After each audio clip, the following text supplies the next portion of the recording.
Melissa échappa à son attention pendant quelques secondes. Le cauchemar venait malheureusement de commencer.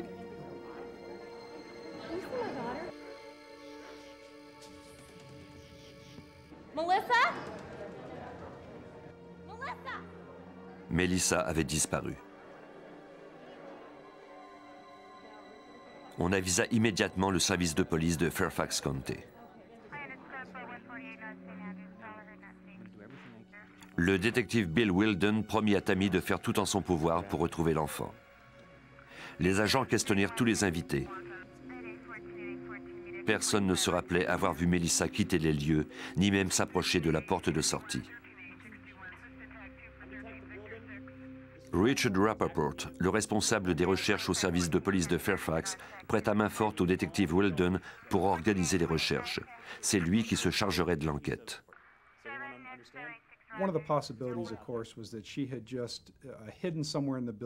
L'hypothèse la plus évidente était qu'elle s'était cachée quelque part dans l'immeuble ou qu'elle était en train de jouer avec d'autres enfants.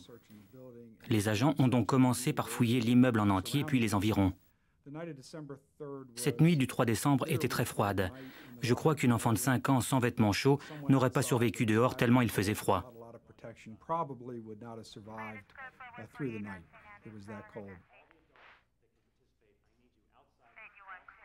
À l'aide d'agents de police et d'une dizaine de volontaires, Rappaport organisa ensuite une fouille méticuleuse du secteur.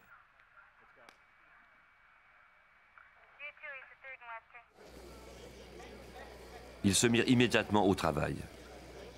À eux se joignirent une centaine de voisins, d'autres policiers, ainsi que des militaires dont la réserve était située à Fort Belvoir. La plupart des volontaires étaient eux-mêmes parents. Ils n'avaient qu'un seul but, retrouver au plus vite Melissa. Ils espéraient retrouver l'enfant égaré dans la forêt et appelant sa mère à l'aide.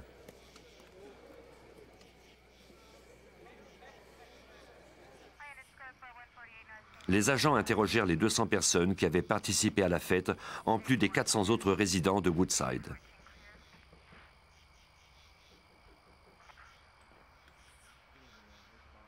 Il y avait plusieurs appartements, mais la plupart des locataires connaissaient la fillette. La nouvelle de sa disparition avait ébranlé tout le monde. Melissa était une enfant timide. Il était peu probable qu'elle soit partie sans le dire à sa mère, et encore moins avec un inconnu. Le détective Wilden interrogea longuement Tammy. Il lui demanda si elle avait déjà eu le moindre conflit avec des voisins ou un de ses employeurs. Tammy était comptable. Elle avait de bonnes relations avec son entourage. Elle vivait dans cet immeuble depuis qu'elle avait divorcé de son mari au Texas 3 ans plus tôt. Elle avait dû s'adapter à sa nouvelle vie de mère seule, mais avait conservé de bons rapports avec son ex-mari. Les détectives remarquèrent une fenêtre ouverte dans la salle des fournaises. L'expert Jim Gogan fut appelé pour y jeter un coup d'œil. L'emplacement de la porte d'entrée obligeait les gens à sortir de l'immeuble en se frayant un chemin parmi les invités. La seule autre option était d'emprunter le couloir qui menait aux toilettes ou de sortir par la salle des fournaises.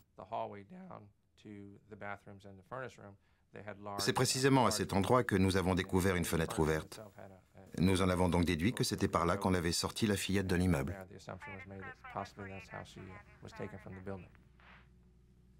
Il était possible que Melissa ait été enlevée. Du coup, l'affaire devenait plus complexe.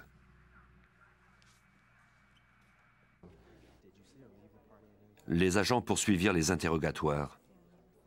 À maintes reprises, des invités mentionnèrent que le concierge de l'immeuble avait eu un comportement étrange au cours de la soirée. Des résidentes avaient été choquées par les avances sexuelles explicites de Caleb Hughes.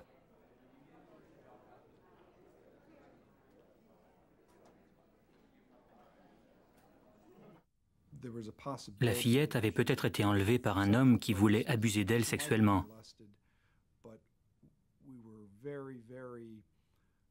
Nous espérions la retrouver avant que sa vie ne soit en danger.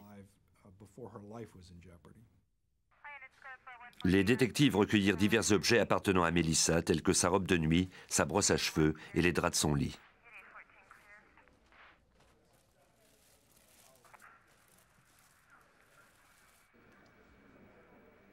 Pendant ce temps, d'autres policiers poursuivaient l'interrogatoire des invités.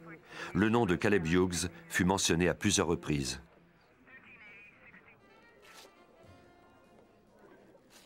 Il avait passé beaucoup de temps à jouer avec les enfants et certains parents n'avaient pas aimé le voir les toucher.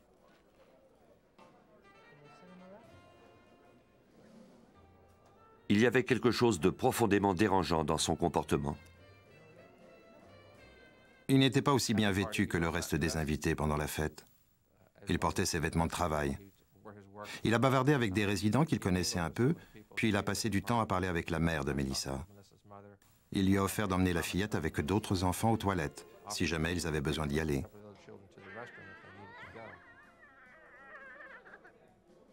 Son comportement à l'égard des enfants était anormal. Les policiers essayèrent de joindre Hughes par téléphone avant de se rendre directement chez lui. Sa femme déclara qu'elle n'avait pas la moindre idée de l'endroit où il se trouvait. Il avait quitté la fête peu avant notre arrivée. Il vivait à seulement 6 km de l'immeuble. Pourtant, cela nous a pris plusieurs heures avant de pouvoir lui parler parce qu'il n'était pas encore rentré. 2 heures et demie après la disparition de Melissa, Caleb Hughes téléphona enfin à la police.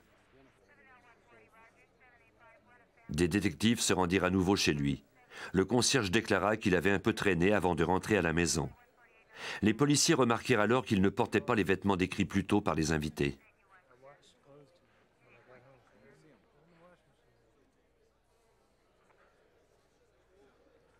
Hughes les avait mis dans la machine à laver avec une paire de chaussures de course, une ceinture de cuir et un étui de couteau. Il n'y avait cependant aucune trace de l'arme.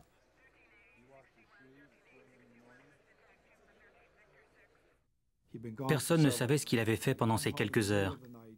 Il était rentré au beau milieu de la nuit alors que sa famille dormait.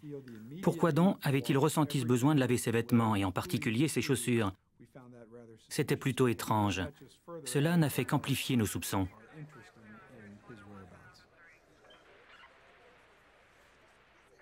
Comme Hughes semblait réticent à parler devant sa femme, les policiers le conduisirent au poste de police pour poursuivre son interrogatoire.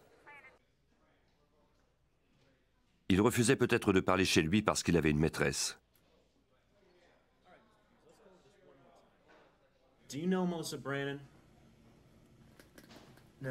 Mais à la grande surprise des détectives, Hughes n'avait pas d'alibi.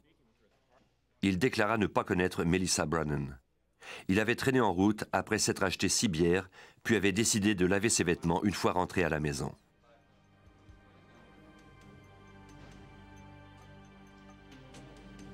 Son explication était que c'était les seuls vêtements de travail qu'il possédait et qu'il devait les laver car il les portait le lendemain. Après plusieurs heures d'interrogatoire, Hughes était toujours évasif. Le détective Weldon fut forcé de lui donner congé, même s'il était convaincu que le concierge mentait.